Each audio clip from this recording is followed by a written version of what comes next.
It's hard for me to want to turn off Illinois, our all Illinois artist playlist, but just bringing me great joy. And we will try to share that via Spotify shortly following the session. But welcome, everyone. My name is Claire Rice. I'm the Executive Director of Arts Alliance Illinois, and we're so glad to have you all with us today. Please do introduce yourself in the chat and say hello to one another. And if you have specific questions for the Q&A, we'll want to be sure that you put them in the Q&A box, which is down on the bottom of your screen next to the chat option. I also just want to acknowledge and honor, hold some space for the horrific events of that occurred in Washington, D.C. yesterday. I know we're all still grappling with and recovering from those. We really wanted to move forward with this webinar today because we feel, number one, that reimagining and approaching our advocacy work and doubling down on our efforts for justice is critically important, and the arts are such, and the creative sector broadly are such important parts of our democracy, and we have the ability to both bring our creative practice to the work of justice, but also to the work of joy. And I'm so grateful to all of you for being a part of that creative sector and for being a part of our work. And we will continue to advocate with you, beside you, behind you, as we move this work forward. It is more important now today than ever. So thank you for being here with us. And I'm very delighted to introduce our two discussants today. We're going to keep things pretty informal. We're going to be dealing with a 5,000-page piece of legislation today. I know we're all trying to understand what the implications are for the arts. I'm not going to claim we're going to figure out what's going on in Washington, D.C. by any stretch, but we will deal with the key tenets of this legislation that was recently passed right before the holidays. We're going to basically kind of provide a general overview of the pieces of the legislation that are most relevant to the creative sector. So Save Our Stages, PPP, unemployment, et cetera. And then we're going to be able to dive in and also understand a lot of this legislation is going to be impacted by rulemaking. That is the process that's coming up next, which Jonathan and Najean will talk about as well. So this is not a done deal yet. We're not completely settled on all the particularities and nuances. Of course, the legislation is passed. It is signed by the president. That is real. It is happening. But there is another step to the process as we implement the work, which Jonathan and Najean will talk about. So I'm extremely delighted to welcome both Jonathan VanderBrug, our in-house policy wonk and Deputy Director of Civic Engagement at Arts Alliance Illinois, and Najean Lee, the Director of Government Affairs and Education Advocacy at the League of American Orchestras. We're very delighted to have her joining us today. And she has been intimately involved with the nuts and bolts of how this legislation came together. So in Washington, is based in Washington, and the League is a real partner to the Arts Alliance, and particularly has been during this whole period of COVID relief. So I'm happy to welcome them. And I'm going to basically be moderating the discussion. We'll start with sort of an overview of the legislation that we'll get through, and then we will get to your questions. So again, put those in the Q&A box.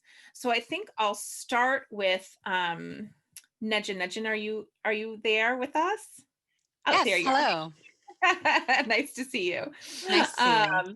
So if you can provide folks just a little bit, most of folks have been with us through CARES and through HEALS and through all the iterations of COVID relief that we've already been through as a sector. But if you can just sort of remind everyone how this legislation came to be and the steps it took to kind of get passed. Sure. Yeah, thank you so much also for the invitation to be here. I'm really happy to represent just a whole slew of people who are working at the national level, and the partnership at the state and local level has been I think more important this past year than ever before. So just want to acknowledge that we are all one piece of a very important interlocked puzzle. Um, it has indeed been quite the journey to get to this fourth COVID relief package. And I was actually just sort of reviewing some of our own newsletters that we issued over the last year and just trying to track, gosh, when were the initial ones passed? And it's really interesting to see that the first three were all done in March. And then it was 9 months, literally from March 27th to December 27th. It's like it took an entire, 9 month, pregnancy period for Congress to get this latest package together. So I think that most people are aware that the first couple really focused on things like paid leave, some unemployment benefits and such. And then the third one was really the most, I think, significant package as far as it was an enormous amount, $2.2 trillion. That's where we saw things like the Paycheck Protection Program, and the infusion of cash to the NEA, for example. And then, I think along with everyone else, we all sort of kept, ginning up our members to say, act now, weigh in any moment. Congress is going to, pass its fourth bill. And I don't think any of us imagined that it would take until December for that to actually come together. So there's been a great deal of negotiation. I think all eyes were definitely on what was happening because it ended up getting bundled with the omnibus package as well. So I think what it's sometimes it's hard for me to know how much is evident outside of the Beltway. There was a lot of conversation about keeping the price tag lower. And, there were different priorities in Congress as far as providing maximum relief. And then that was a direct tension point against making it targeted. And targeted really became, I think, a code word for, how can we narrow eligibility so that it won't cost so much. But that is ultimately, how we arrived at the package that we most recently had. It's not perfect, as all packages are. And I think whoever initially coined the expression that a compromise is when no one walks away completely happy, it's probably true. So we got some things that we liked. But I don't want to get too ahead of ourselves, but it took a lot of endless advocacy, and things definitely evolved between March and December, and they're very much ongoing still. Yeah. So talk a little bit, both Najean and Jonathan, about the advocacy that it took to get this across the finish line, and the various partners that really came together in some kind of new ways for this particular package, to support this relief. Sure. I'm happy to start. And then, Jonathan, if you want to add the state perspective. From the federal partner perspective, we're a member of what's an informal group called the Cultural Advocacy Group. And it's a lot of basically our counterparts in other disciplines. And we've been working together for many, many, many years. Ever since COVID happened, our meeting frequency, like many groups, definitely picked up. And we started, going from a once a month meeting to once a week, sometimes a little bit more frequently than that. And it became evident as COVID was progressing and not going away that the needs were really increasing. And so, there are a lot of different advocacy efforts out there, and that's all positive. It's a good thing, because no one is going to have eyes on everything. And the beauty is when we can kind of come together, find our common ground, and really unite around the best sort of slate of asks that both have the potential to resonate with Congress and will hopefully serve the greatest number of people. And among our national partners, we had identified in a couple of evolving statements some COVID-19 arts-related asks. And some of you may have even seen that. And those called for a number of things that we did actually end up seeing in this package. But then also, of course, again, like every compromise bill, we didn't see everything. So it still gives us things to look for. And then, along the way, Save Our Stages came about, and we became acquainted with the folks from NEVA. And those efforts, kind of started bringing in people from different sectors and different levels. And as we all started to kind of communicate with one another and figure out, okay, how will this impact our members? What kind of things do we need to look for to improve the outlook so we can get more people interested and excited? Who knows people in key districts or states that correspond to the players on Capitol Hill? Those are all opportunities to bring in advocates at all levels. So you need grassroots, but you also need what they call grass tops. And that's really where the national level advocates, state and local, all kind of work together. But I'd love to hear Jonathan's perspective of state level advocacy. Yeah, thanks. I mean, first of all, it's difficult to overemphasize how important that national work was, and Najean's work and Heather Noonan's work and the League of American Orchestras, have just proven vital in this, and it's been really great to partner with them. I'm a firm believer that in the end, all politics is local. I'll extend that a little bit and say all politics is state and local.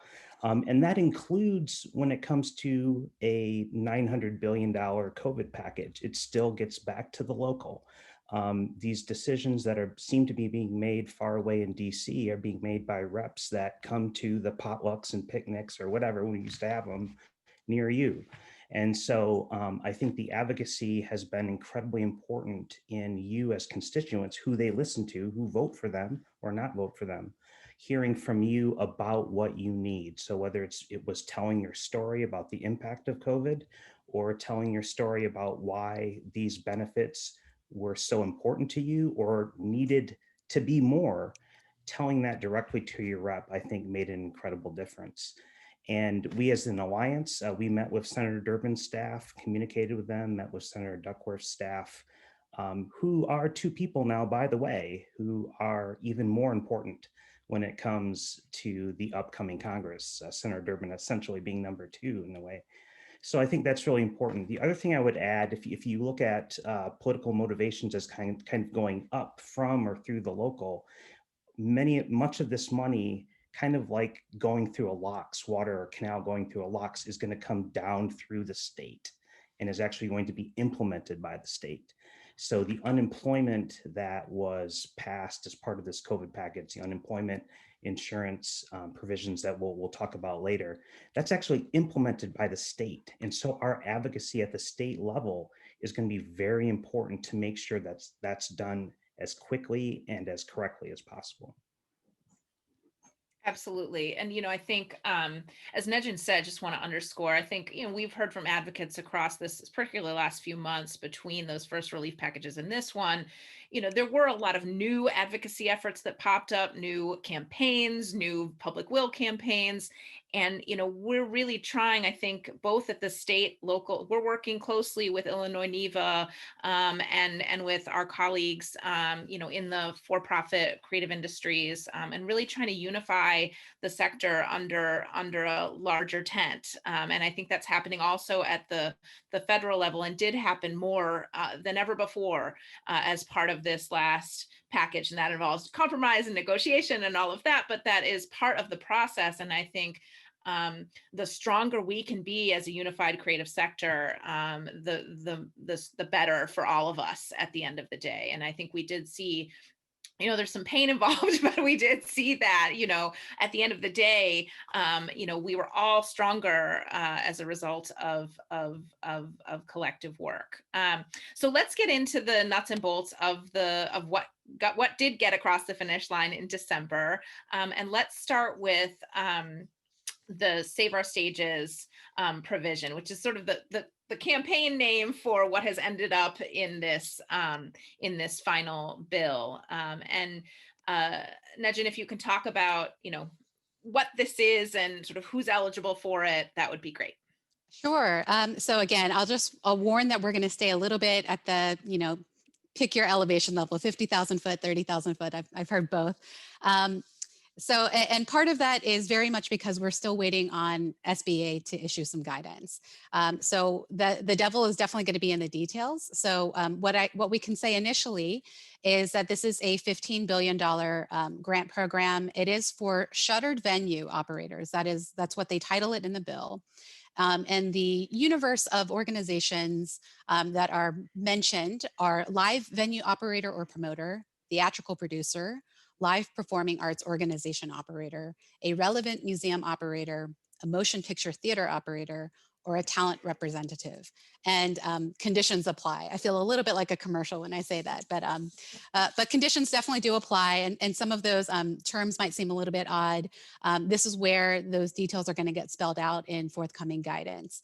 But it is something that is designed specifically for the arts, and it's really exciting. Actually, I mean, it's a huge, I think, vote of confidence that Congress has recognized the value and importance and really the unique challenges that the arts community has been facing, that we are a unique sector. And just to underscore what Claire was saying earlier, the more we can come together under a unified set of asks, the more success we have also in terms of our communications with Congress. They would love nothing more than to reduce the number of side conversations they have.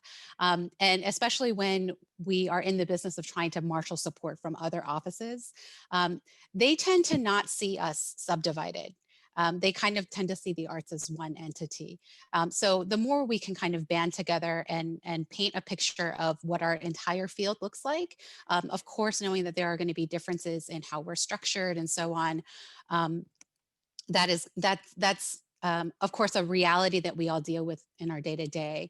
But so sort of writ large, Save Our Stages does provide some opportunity for applicants that have some demonstrated loss. So they are going to have to demonstrate a 25% decline in their gross earned revenue. And that's going to be looking from, one calendar quarter of 2020 compared to the same quarter of 2019.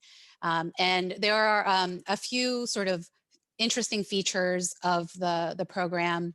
Again, just sort of keeping it at the maybe like ABC level of bullets.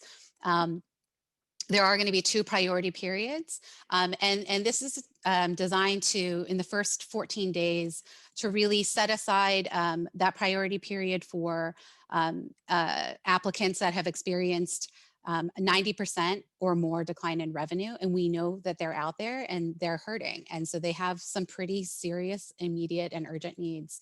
And then that second priority period that will follow is another 14 days. That's for 70% or more decline in revenue. Now, what's also important to point out is that there's a set aside for small employers, and that's defined as 50 or fewer FTEs, so full-time equivalents, and that's a $2 billion set aside. And also there will be 20% of the funds that are going to be set aside for the non-priority period. And that just sort of assures that the entire 15 billion won't be expended in that 28-day total priority period.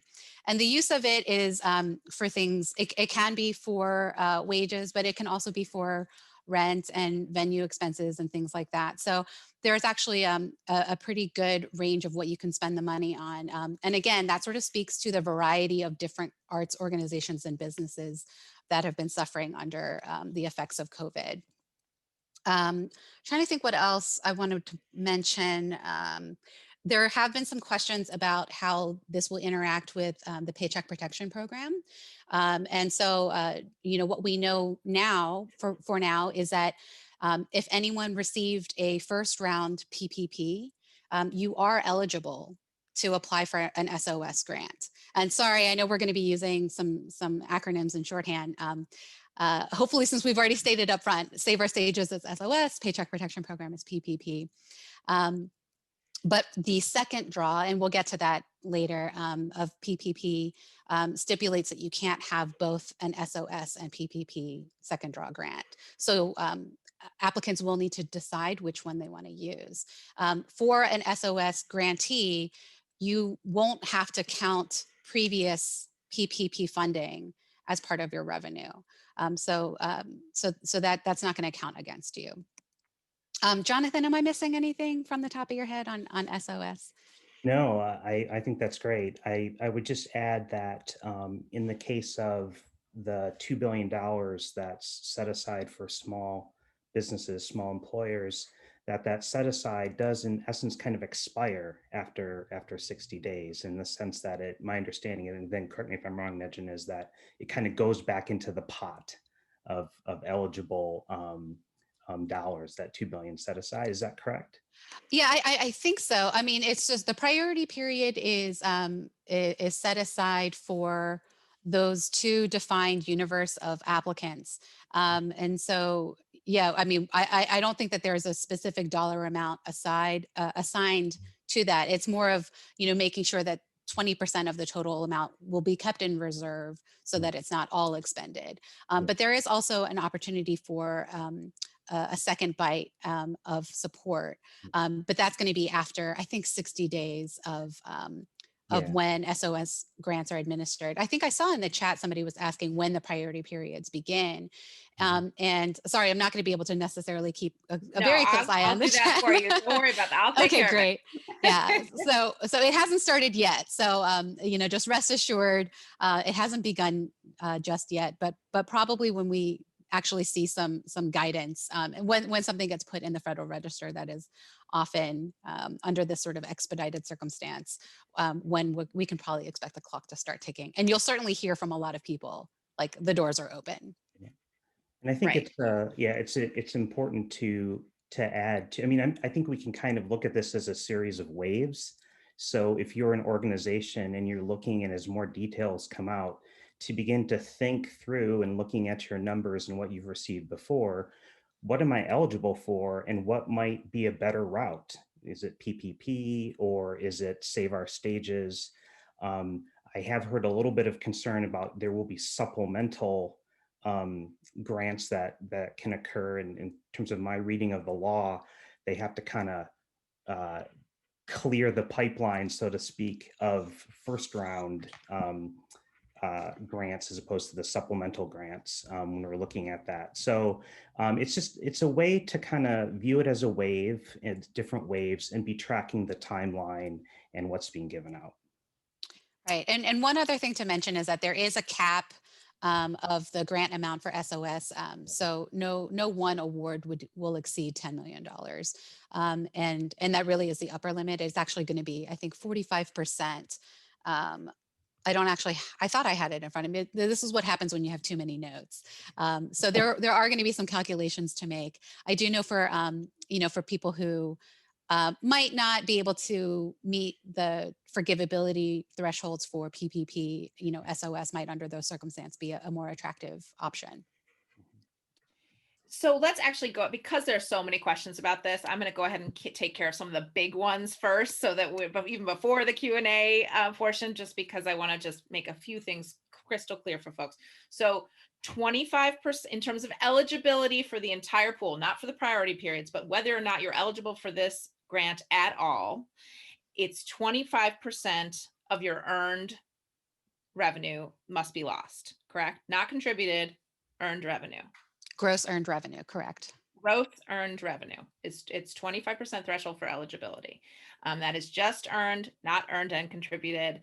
And we've had some questions about what is considered earned, and the nuance of that, which we can get to later. But it is earned revenue that we're looking at there. And then the priority period, those are 90% total. It's stated as a revenue decline of 90%. So those are one of the details that will get worked out in. So we don't know that guidance yet. That's a rules detail that we'll find out in shortly. Right. And then time frame for this, we're just not sure. It will be soon, but we will let you know as soon as it is possible to apply for this. Again, that will all be sorted out within the coming days as part of the rules process. Great. So I just wanted to get, if I could just add something from the arts education perspective. There is one tiny line in the bill that I actually think is really important.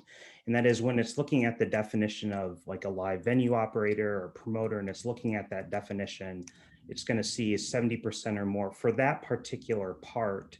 When it looks if 70% or more of earned revenue is generated through cover charges and stuff, just keep in mind for that particular way to go, It does include nonprofit educational initiatives are also counted towards that. So I just wanted to add that as kind of a positive thing from the education front. It gets really detailed beyond that. There's other ways to go, but. And then there's some specific eligibility questions. I do know that performing arts organizations who do not own their space are eligible for this program. Correct.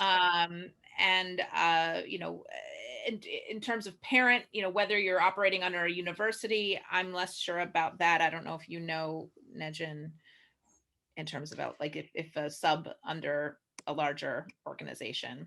I don't have that information handy. We'll so get that. yeah, We'll get yeah. that. I know there's some All right, there's some language about affiliates and stuff like that, but I don't know if that.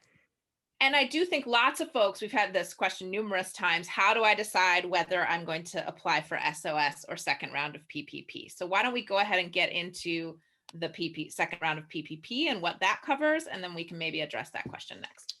Sure. So the Paycheck Protection Program, that saw an infusion of around, I think, 280 billion, actually a little bit more than that. So that's new PPP money. And it includes a second opportunity. So you might see references to a second draw. That's the reference to the additional opportunity for those who have received and will have used up all of their first round PPP loan.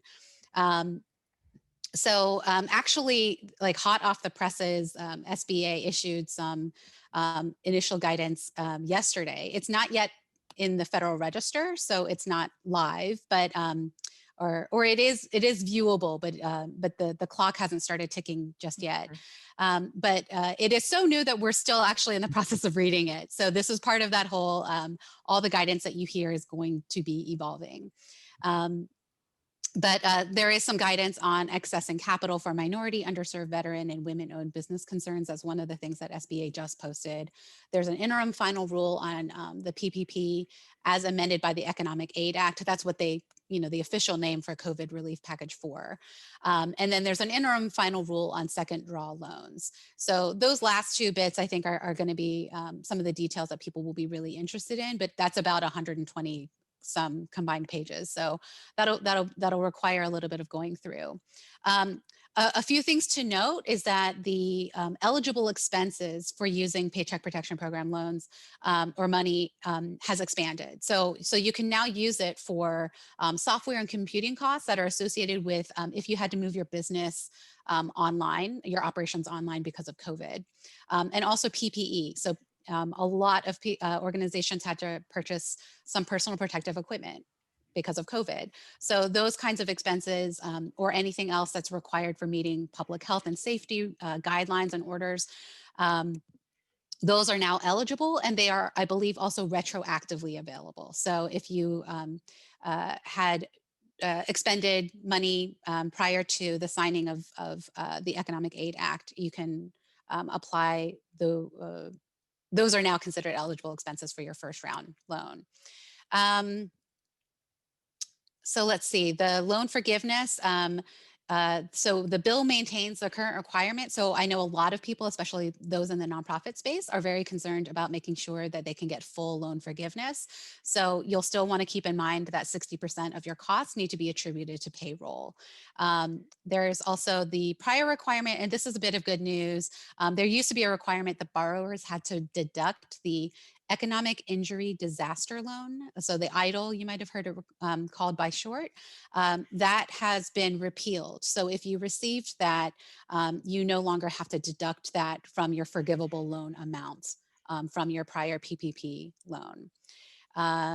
There's also the, you can choose between 8 weeks and 24 weeks for your period of loan forgiveness. And then also the SBA has indicated they're going to be streamlining their loan forgiveness for borrowers that have amounts of 150,000 or less. So that's good news for particularly smaller nonprofits, or there's those who had calculated smaller loans that they wanted to get. As far as the second round goes, those are forgivable up to an amount, forgivable loans of up to $2 million. Now, the caveat there is that it's limited to employers with a workforce that does not exceed 300 employees. So for those larger workforce organizations, unfortunately, they are not going to be eligible for a second draw loan. And they will need to demonstrate at least a 25% gross receipts decline in any quarter of 2020 compared to 2019. And for nonprofits, it is important to note that gross receipts are going to be defined as under the terms of the Form 990. That's about as into the weeds on that particular bullet point that that I'll be able to get. But as with first round PPP, with the second round, the loan amounts will equal 2.5 times of your average monthly payroll costs. I think Jonathan, I would add, yeah. yeah, I think it would add in terms of, if you are a nonprofit or a small business and you're wondering what I need to do now, obviously we'll keep sifting through the sands of rules that will mount up. However, it's an extension of a program. It's not a new one. And these loans are still going to come through private banks. And so it's just another encouragement if you received a first round loan, continue to work with your bank. It's probably a good time, especially the new year, to check in with them again and say, hey, I hear another draw is coming. I want to keep in contact with you. What do I need to do? So if you, of course, did not have a good experience with your first PPP loan, now is probably the time, if you didn't have a good relationship or didn't work out with the bank that you were doing, now is the time to kind of work through those or to find another connection in order to make it happen so that you're ready when the money starts moving. Yeah, and actually another note on lending institutions is there's, I believe there was a set aside for lending through community financial institutions. Yes. And that includes community development financial institutions and minority depository institutions. And that is meant to increase access for minority owned and other what they call underserved small businesses and nonprofits. So that's another opportunity there. But as you point out, I think for people who had positive experiences with their first lender, it would certainly be beneficial, and it would definitely help from a paperwork standpoint. And we'll provide there's actually a great link where you can search for your community development financial institution, one near you, and we can provide that as a follow-up. Yep. I know IFF is on this call and they are doing PPP loans as well. So, and is certainly serviced a lot of the art sector. So thanks to them for that work as well. And I also know that just a thank you to our partners at Illinois NEVA and Civil, Katie Tutton, who's also on this call, and who, for those of you who don't have a SAMS or DUNS number, some smaller folks who haven't applied for government loans or grants before may not have that. They're going to be doing a session on how to get one, and we will pass that along to everyone here as well as our broader membership as well. So thank you to all of our partners who are here joining us today for all the resources you're bringing to the table as well. Big question as to, and maybe we don't have the answer yet, and it's going to depend on some of the rules stuff, but folks are very much interested in, how do I decide whether I apply for a PPP or SOS? Can I apply for both and then just decide determine what happens? Any guidance that you have there yet, Najean, or is that going to be dependent on what happens with SOS rulemaking? Yeah, it's a really good question. It's one of the first that we started hearing from folks as soon as some of the more details about SOS started coming to light. We don't yet know what the answer to that will be, but we have forwarded it on, and hopefully it will get answered. I think it's pretty clear that that's one of the first questions that people want to know. So we know that's top of mind for folks, and we will share that absolutely as quickly as humanly possible. I want to we will get into some of these weeds, deeper weeds questions back on PPP and SOS, but I just want to briefly touch on unemployment insurance benefits, how those were extended in this bill, and a couple other brief things that benefit the art sector, and then we'll turn to your detailed questions, more of them. Jonathan, if you want to take over on the unemployment benefits side. I will. This has been an extremely painful time for arts organizations, nonprofits, and for creative businesses. It's also been an incredibly painful time for individual artists and individual teaching artists. There was incredible worry that some of the extensions of the unemployment insurance benefits, the expanded benefits, were going to expire. They were set to. The good part about this package is it does continue to extend some of these extra, what I would call buckets of expanded unemployment insurance. The first one is what you're going to hear, PUA, Pandemic Unemployment Assistance. That is for gig workers and self-employed individuals who are not usually covered by regular employment. That was set to expire. The good news is this bill that was passed extends that coverage until March 14, 2021. What's very important is if you're getting that now, there should be no interruption in your coverage. I've heard a lot of worry that because it actually, Trump waited a day, December 27, in order to sign it, there was concern that it would kind of be a big break. There should be no interruption. Continue to certify, that includes certifying for the week that ends January 2. That's the first thing. I should also note that if you've received a stimulus payment, the Illinois Department of Employment Security, which runs the unemployment system, has made it very clear that do not count that as income when you certify it. So it's an important thing to mention. The other thing, in addition to PUA, that was also reinstated until, and it will be effective until March 14, is what's called FPUP, or the Federal Pandemic Unemployment Compensation. That used to be under the CARES Act. That was that extra $600, and it was extended a little bit. That has been reinstated. It is now $300 a week. It began for the week prior to January 4. And you are eligible for that extra $300 a week if you've received more than $1 in benefits between January 2 and March 13. And the state has already begun paying that for the week ending most recently. So you should be getting that, and you should see that show up in your unemployment benefits. The last thing I want to mention is many of us are in a situation, and I say us in the arts sector, where we get mixed income. We're mixed earners. We get 1099 income and we get W-2 income. There was a major flaw in the CARES Act in the sense that it kind of penalized people who got mixed income. We advocated for a full fix to that. It was deemed too expensive, so there is not a full fix. However, the legislation does provide an extra $100 a week for people who are in that mixed income situation. Now, the baseline for that is you have to have earned at least $5,000 in self-employment income in 2019.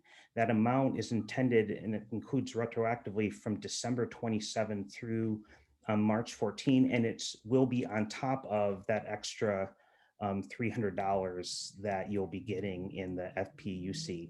The challenge with that is this is now, again, a new system. We had a regular unemployment system, pandemic unemployment PUA system. This is kind of another one going on top of that. So we're probably going to see some time before that actually gets underway. And then actually the last thing I would say from the employer side is that the package recently enacted does kind of pull forward the commitment of helping nonprofits who are self-insured when it comes to unemployment, helping cover 50% of their costs, that continues. And that's a major expense for some people. But again, we're keeping a very close eye on how this is rolled out, because IDES has been some controversies around it, and they're struggling with a huge volume of things they're trying to process. Thanks, Jonathan. All right, let's quickly turn to a couple last provisions in the bill, and then we're going to turn to questions. So, Najean, if you want to just touch briefly on charitable giving incentives, the Arts Alliance, a number of 2 years back, we're really pushing for a universal charitable deduction across the board, and we have now made some small progress on that through a pandemic. But where is that landing in this package? Yeah, so the CARES Act, which was, the third COVID package passed back in March, called for the $300 universal charitable tax deduction.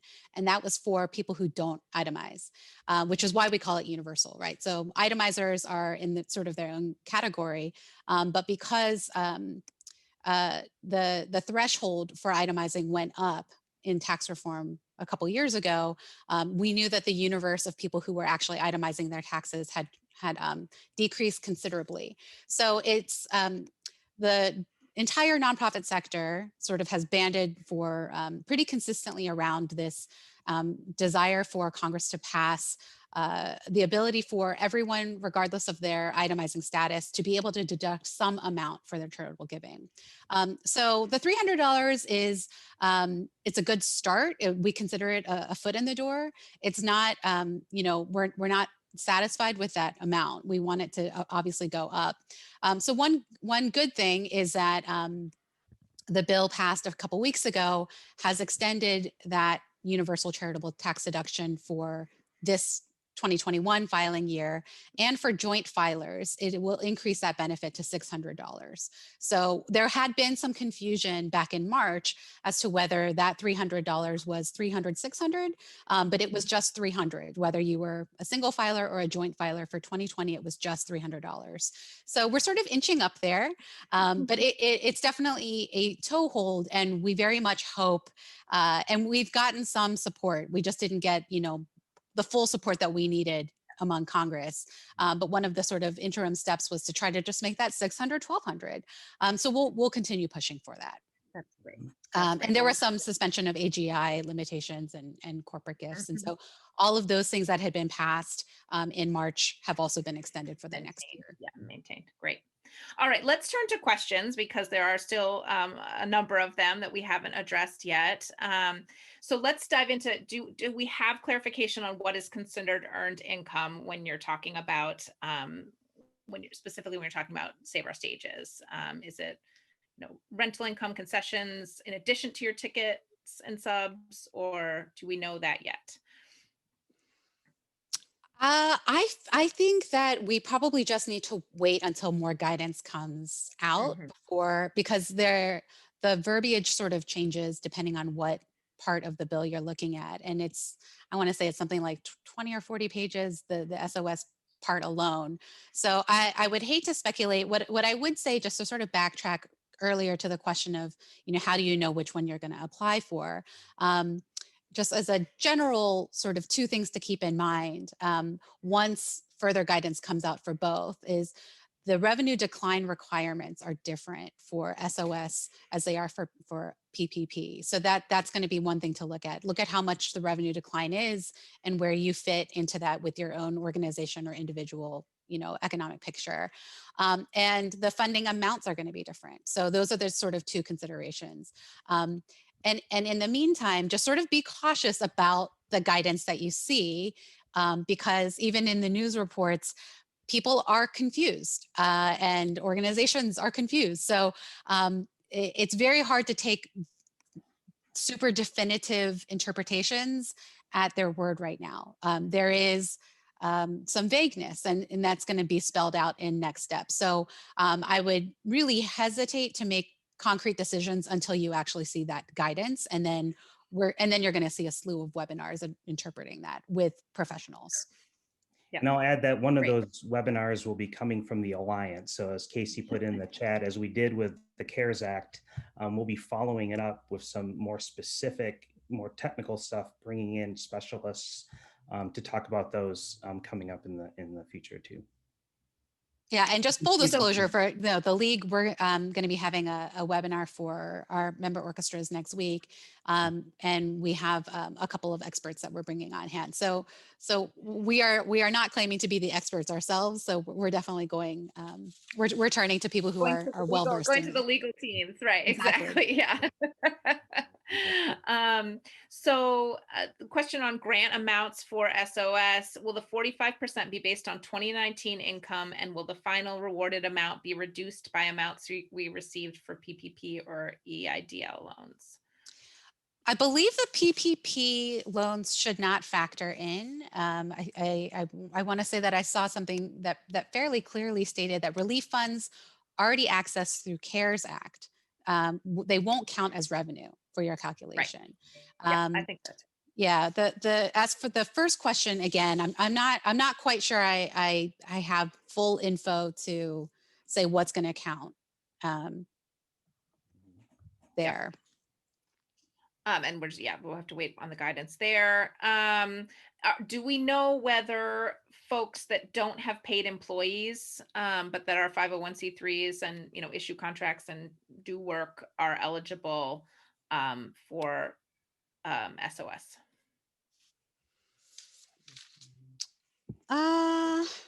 Jonathan, do you know off the top of your head? I know that certainly there are venues that have very few employees. I'd have to look into that too. I think Najean, you and I are both kind of going. I know artists must be paid. So, Yeah, if you look under certain definitions of eligible entities, yeah. for example, it says something like, you have to be paying your artists a reasonable wage. It can't just be for tips. For I think performing arts organizations that are putting on events, even if those events are free, they have to be managed or organized by people who are paid and not volunteers. So there is some amount of paid expectation, but as far as I know, it's not stipulating a certain number of employees that you have to have in order to qualify. Though there is something about you have to have two people who perform certain duties. As part of the sort of basement level eligibility, and that's under the section where it talks about a lighting rig, mixing, soundboard. You have to have two people who perform among the range of duties. And that's, someone's pointing out that's related to stages and venues. So depending on what kind of organization you are, you're going to want to look at the specific definitions for the eligible in that eligibility section, because they do sort of vary from one to the next. And you'll want to look at those both in the current form of the bill and then see how those might get addressed further in guidance. And I do want to also add or just reemphasize that museums are included in this. I think that's really important. We have a lot of museums that are part of our membership. Now, it's not all museums. So one Correct. thing it says, the bill language that says that they have to have at least one auditorium, theater, or performance or lecture hall with fixed audience seating and regular programming. So we're going to see how that comes out, but that's the language in the bill. So if you're a museum, keep in mind that you're coming under this too. So that's important to realize. Let's see. We don't know about timeline for release of SOS guidance yet. We knew that it was supposed to be, there were 10 days from the bill signing that guidance was supposed to come out. And that wasn't necessarily meaning that the clock was going to start. We're at around that 10-day mark, but because we're looking at an imminent transition to a new administration, it's a little bit unclear if we're going to be looking at a slight delay in when things are going to go into effect. There is a possibility we might see something coming from SBA about SOS as early as next week. So definitely keep your eyes open because we just saw this these 3 documents about PPP posted yesterday. So there are clearly people working. We know that conversations are happening, but there's no very crystal clear ball on when that clock is actually going to start. Yeah, I think also what happened in Georgia was a game changer in the sense of how Congress operates, and I think Najean brought up a good point: is that there could be more on its way. We don't know what the new Congress or the new administration is going to do. So it's in some ways it's a work that could be in progress if Congress takes additional actions. Couple questions around. Oh, do we know how the SOS grants are going to be administered? Is it going to go through grants.gov? Is it going to go through a local lender? Do we know that piece of it yet? I don't believe we know that yet. I know that there's been some question as to, is that going to be locally administered? Will it be a nationally coordinated effort? I think we just don't know yet.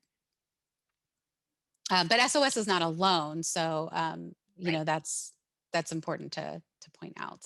Right. And the bill, of course, names as the administrator, the Small Business Administration. But as Najean said, we'll have to see how that plays out with SOS. Right. It's And do we It'll be know- administered by SBA. It will be administered by, we do know it's going to be administered by SBA, but we don't know what the process will be for the application. I mean, it's a brand new program. Yeah, so exactly. The building the plane as they're flying it. Right. Got it. completely. So, and do we know whether it's going to be competitive? Like, it's not going to be qualitative in terms of, it's not going to be a competitive. I mean, it will be competitive because there's not going to be enough money for everyone, but in terms of there's a question of whether it's going to be a competitive grant process. It's not going to be like you submit an application around quality, but we don't know yet, correct, how there will be determinations about earned revenue loss within the round revenue loss, within the priority periods. But do we know anything more about sort of how the awarding will work?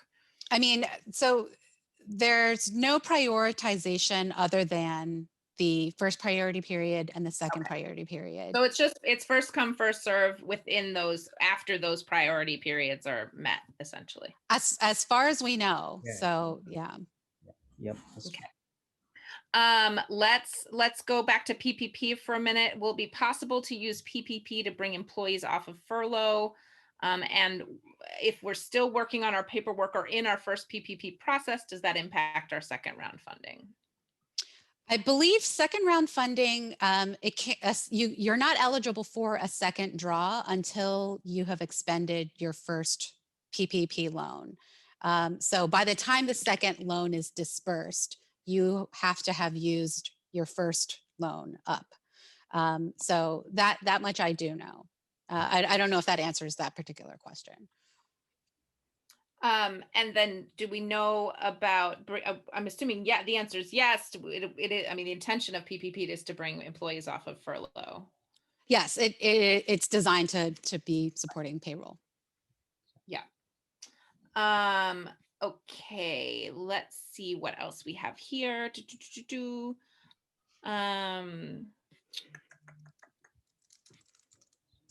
We talked about umbrellas. We talked about, this sort of, for a performing company applying to Save Our Stages, do we know whether the detailed venue requirements need to be met for every venue in which the company operates with sold tickets, or a majority of the venues, or one eligible venue? This would be for people who don't exclusively operate in one venue. Do we know that yet? Let me make sure I understand. So for someone who owns multiple venues, do all of the venues have to? No, I'm assuming they don't own multiple, they rent in multiple venues. Yeah, they would operate in multiple venues. Yeah, I don't, that's too far afield for me, I'm afraid. Yeah, I'm assuming that there would be promoters type or presenters or producers that operate in these multiple spaces. So I would assuming they would be eligible, but we're not sure what venue information they will use to apply yet. So we will get you that when we have it. Some more detailed questions here. And yes, we will be sending out answers to these questions. This webinar is being recorded as well, so you can always come back and reference. And I want to say the questions are great. Even though I know for a lot of these we're saying we don't know yet, it's really helpful to know what people are sort of thinking through, the scenarios that they're imagining. And I hope you're sharing them, for those of you in the audience, I hope you're sharing them with AAI. If you belong to other service organizations, make sure you're sending them on to them as well, because the more we can kind of collect and see what kind of questions are most urgently rising to the top, that's helpful in our ongoing advocacy, because we know the work isn't done. As we certainly hope the 15 billion will meet a lot of needs, but beyond SOS, the advocacy work is going to be continuing. I know it's probably exhausting. It's been a full year of advocacy for everyone, and we've always said advocacy is year round, but we really mean it now, because this we're all still dealing with COVID. So just wanted to sort of circle back to that initial message of, there are still things that we're going to be pushing for, expanded UCD, the charitable giving, that 50% liability relief for nonprofits that self-insure. We've been actually pushing for the whole year for that to get, boosted up to 100% coverage. So there are a number of things like that. We certainly want to see the employee retention tax credit expanded and things like that. I would even So we extend got it through. out. I was going to We say, did I'd even extend it out and say advocacy is year-long, it's lifelong, in the sense of it's who we are as artists. We give voice, we advocate. And so it's hard to think beyond the next day sometimes, let alone beyond the next year, but also realize that as we do this, we're also building legislative relationships and advocacy connections as a sector. And to build longer change. And that's important too. So all these relationships, I think, are really important. And I think SOS has really, one of the reasons why it's so exciting is it has proven that artists are compelling storytellers. Yeah. And that's really great. So I hope that everyone will keep that up. And big shout out to Neva, of course. Absolutely. Real leaders in this. Yes. Work. Thank you. Absolutely. So we're getting close to the end of our time here. I know there are a couple, we got to all the questions that had at least one upvote. So I'm proud of that. There is still a whole host that we didn't get to that I commit us to responding to directly to folks. I think, we will absolutely, as the rules come out about these important pieces of policy, we will share those rules. We will share clarifying. We will make the legal language make sense for you with the help of other colleagues who are experts in this space. So we just want to thank you all so much for joining us, and we will follow up with answers to these questions. I also want to mention that Jonathan will be doing office hours to get into the nitty-gritty on your questions about this bill. Moving forward, I want to thank both Najean and Jonathan for taking the time to I think both of them have read most of that 5,000 pages of legislation, which is, amazing. God bless you both for that. And I just really want to thank them for their time. But yes, Jonathan, we will follow up from this webinar with a link to join Jonathan's office hours Fridays at 10. We can address some of those questions we haven't addressed yet. We also would invite you to join our Facebook group, the Illinois Arts Action Network, for timely updates. And Jonathan really is great about sharing what's going on in Springfield, in Washington, all the things that are relevant to us as a creative community in Illinois. And we'd, of course, love for you to become a member of the Arts Alliance. It's a pay what you can membership. Right now, we want you all standing with us officially. And we want to, when we have those conversations with elected officials and public officials, we want to say that we've got, hundreds and thousands of creative practitioners standing with us as members. So we appreciate all of you. We know this is such a difficult time, and we will keep advocating with you and providing answers to your critical questions around policy change. Thanks. Thank you. From us much more soon.